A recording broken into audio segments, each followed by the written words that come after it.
Bonsoir à tous, bienvenue dans votre journal. À la une ce soir, les intermittents du spectacle interrompent la séance du conseil régional à Orléans. À Tours, une délégation investit l'hôtel de ville. Les intermittents ne décolèrent pas. Jugement rendu cet après-midi dans l'affaire de l'interpellation musclée de Jouer les Tours. Une vidéo postée sur Internet qui avait suscité l'émoi de l'opinion publique. Les détails à suivre dans quelques instants. SNCF, le mouvement social s'essouffle. À Saint-Pierre-des-Corps ce matin, les cheminots se rendaient au Technicentre pour convaincre les non-grévistes de rejoindre leur mouvement. Bonsoir à tous. Jean-Patrick Gille a dû rendre sa copie sur les intermittents plus tôt que prévu. À la demande du Premier ministre Manuel Valls, le député socialiste d'Indre-et-Loire a dû remettre ses propositions à l'hôtel de Matignon, en présence du ministre du Travail François Rebsamen et de la ministre de la Culture Aurélie Filippetti. Jean-Patrick Gille qui demande le report de certaines mesures le temps d'une concertation. À Orléans ce matin, les intermittents ont interrompu la séance du conseil régional. Une délégation de 30 personnes qui a été reçue par le président de la région Centre, François Bonneau. Florent Carrière. C'est un collectif d'intermittents, mais aussi de chômeurs et de travailleurs précaires qui a fait éruption ce matin dans l'hémicycle régional. Un objectif pour ces manifestants, interpeller le président de région. François Bonneau s'est donc entretenu avec eux dans un dialogue parfois un peu tendu. Pour l'abrogation de je vous ai dit, ce n'est pas rien, c'est un engagement. On a déjà fait pression sur des députés, sur des sénateurs, donc maintenant on vient à la région parce que ça fait 7 mois en fait qu'on demande que nos propositions soient étudiées, que l'accord du 22 mars qui précarise encore plus des salariés déjà très fragiles soit abrogé, soit remis à plat.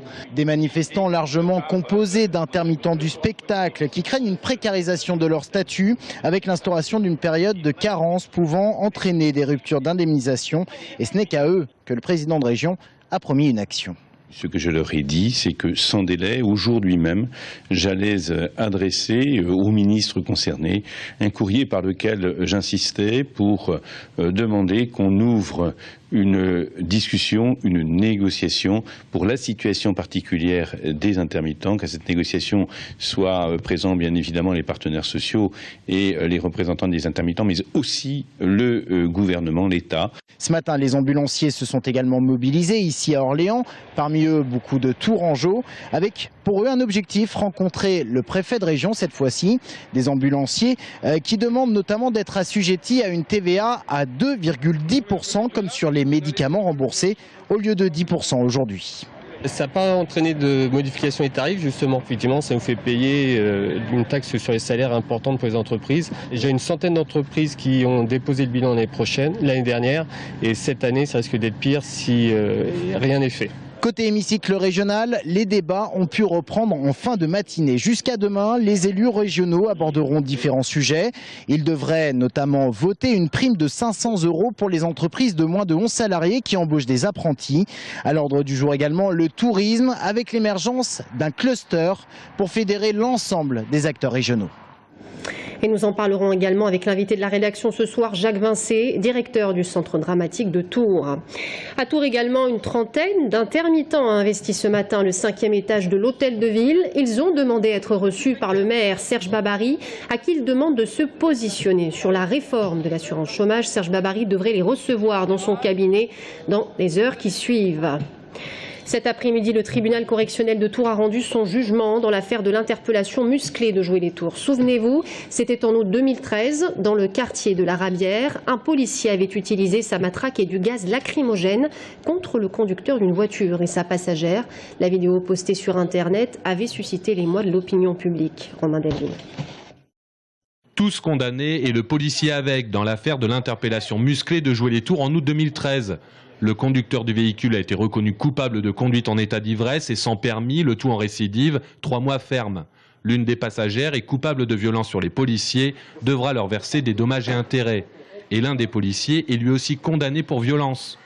Le tribunal correctionnel a estimé qu'il y avait plusieurs phases dans l'interpellation. Tout d'abord, la légitime défense avec les coups de tonfa. En revanche, les jets de gaz lacrymogène ont été considérés comme un geste disproportionné, car le danger avait cessé. Le procureur avait requis la relaxe du policier, condamné aujourd'hui à 1 500 €, dont 750 € avec sursis. Le rôle de chacun n'est pas le même au fur et à mesure du déroulé de la scène.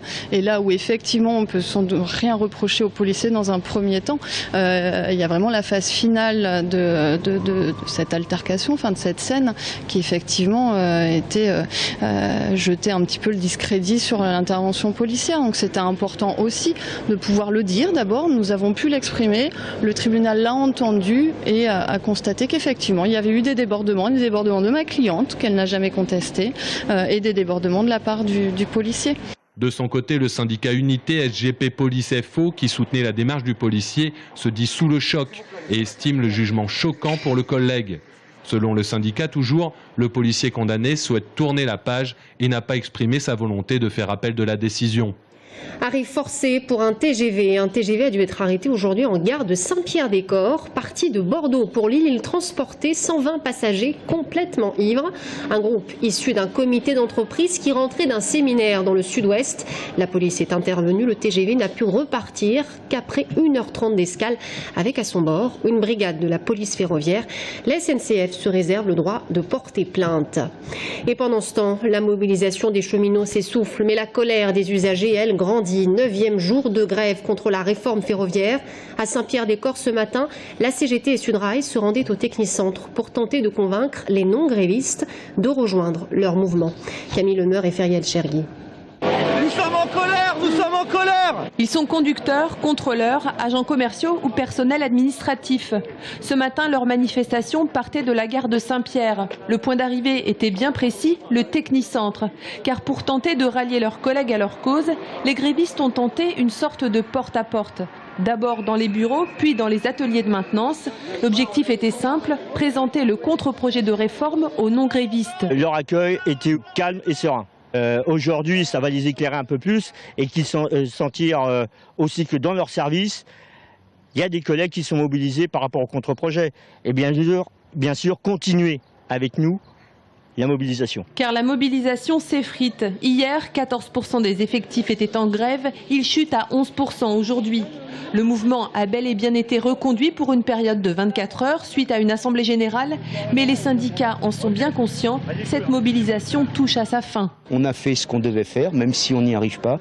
On a permis au moins quand même d'avoir le débat peut-être un peu plus dans le pays qu'on n'a pas aujourd'hui, sur le service public ferroviaire que les gens veulent pour répondre à leurs besoins de transport. Le service public aussi, les marchandises, comment demain on peut les remettre sur les trains. Moins de grévistes et plus de trains dans les gares. Mais si le trafic ferroviaire reprend doucement, du côté des usagers, on oscille entre colère et lassitude. Surtout pendant une période d'examen et ça va être bientôt les vacances, donc c'est totalement débile. Voilà, moi je trouve ça vraiment injuste et quand on part, on est toujours pénalisé. J'aime bien la comparer avec le domaine dans lequel je travaille, les télécoms. Quand un opérateur télécom se met en grève, on ne coupe pas le réseau. Ce matin, 200 membres du collectif des usagers du TGV Tours-Paris se sont assis par terre dans les trains, symbole de leur ras-le-bol de la grève. Et si la grève est reconduite demain, le trafic, lui, s'améliore. 2 trains sur 3, en moyenne, sont prévus sur les grandes lignes TER et Intercités. La grève également chez Fil Bleu s'annonce très suivie ce samedi. À l'appel des syndicats CGT, CFDT et FO, le tram ne circulera que l'après-midi entre 13 et 22 heures avec une rame chaque demi-heure. Le matin, des bus de substitution seront mis en place sur l'itinéraire du tram. Et concernant les bus, 40% du trafic sera assuré en moyenne. Leurs revendications portent sur les salaires et les conditions de travail. Le retour à la normale est prévu pour dimanche. Climat lourd et anxiogène chez France Business School. Les salariés ont déposé à nouveau un préavis de grève depuis la fusion des écoles de commerce de Brest, Amiens, Clermont-Ferrand et l'ESSEM Tours-Poitiers en mai 2012. Les effectifs d'étudiants sont sérieusement en baisse et les salariés dénoncent des conditions de travail très difficiles. Anaïs Michaud. C'est à une large majorité que la grève a été votée ce mardi. Un débrayage d'1 heure jeudi 26 juin, l'occasion de se rassembler devant l'hôtel de ville et d'interpeller Serge Babary sur les difficultés que rencontre le campus Tourangeau de France Business School.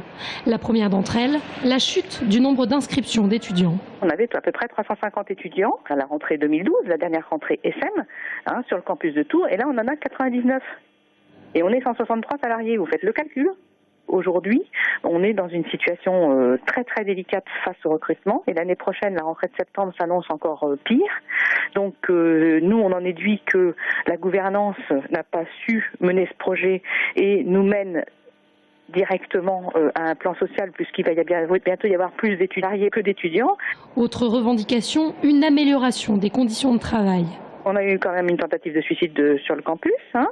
Le nombre de jours d'arrêt maladie longue durée, on a triplé entre janvier et juin 2014 par rapport à toute l'année 2013. Voilà, donc c'est catastrophique. Mais là encore, tout le monde est au courant, personne ne fait rien. De son côté, le président de France Business School reste convaincu que la fusion était une bonne chose. Il déplore en revanche une mauvaise publicité. Aujourd'hui, l'adhésion des syndicats, on en a un qui n'a pas du tout adhéré. L'adhésion du personnel, la majorité du personnel a adhéré au projet. Il y avait bien entendu du dialogue à établir et à continuer à travailler tous ensemble. Aujourd'hui, certains préfèrent porter sur la place publique que tout va mal. Moi, ce que je leur dis, c'est que, à force de dire que le produit qu'on vend, il n'est pas bon, eh bien, on fait tout simplement fuir le client. Et notre client, c'est l'étudiant. Malgré la nomination d'un médiateur, la grève a été maintenue. Les enseignants affirment avoir appris son nom par voie de presse. Adjugé vendu à 136 400 €. La grande vague à Kanagawa, l'icône du maître Katsushika Okuzai, a battu son record mondial d'enchères qui datait de 97. Le célèbre dessin qui provenait d'un château angevin a été acheté par un collectionneur japonais. Des enchères organisées par les commissaires-priseurs Philippe et Emeric Rouillac au château de Cheverny. Voilà, c'est la fin de ce journal. Merci à tous de nous avoir suivis. Dans un instant, l'invité de la rédaction, Jacques Vincé, directeur du Centre dramatique de Tours. A tout de suite.